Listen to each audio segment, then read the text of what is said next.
आज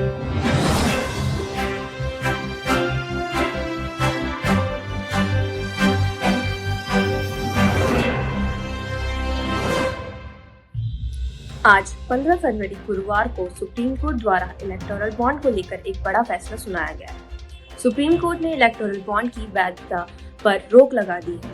अदालत का कहना है कि इलेक्टोरल बॉन्ड तो रहेगा, लेकिन उसे खरीदने वाले लोगों और संस्थानों के नाम की जानकारी देनी होगी।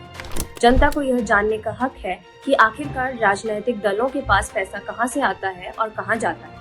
यह संविधान का उल्लंघन है यदि जनता को चुनावी फंडिंग के बारे में जानकारी नहीं दी जाती। इलेक्टोरल बॉन्ड से जुड़ी जानकारी को गोपनीय रखना और अगर इलेक्टोरल बॉन्ड बेनामी खरीद के तहत लिए जाएं, तो यह सूचना के आधार और अनुच्छेद 19(1)(a) का उल्लंघन है।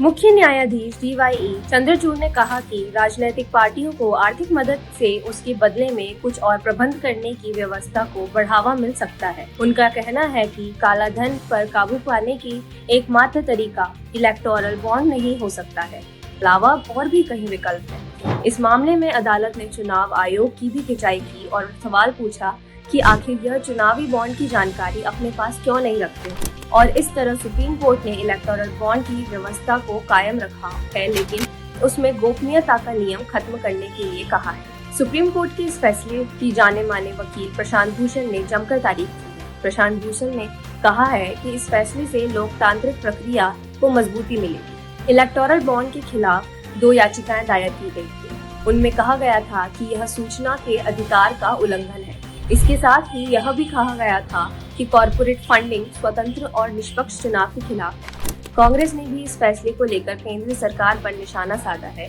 कि 95% इलेक्टोरल बॉन्ड्स का लाभ भारतीय जनता पार्टी को मिला है और SBI तुरंत इस सारी जानकारी को सार्वजनिक पटल पर रखे।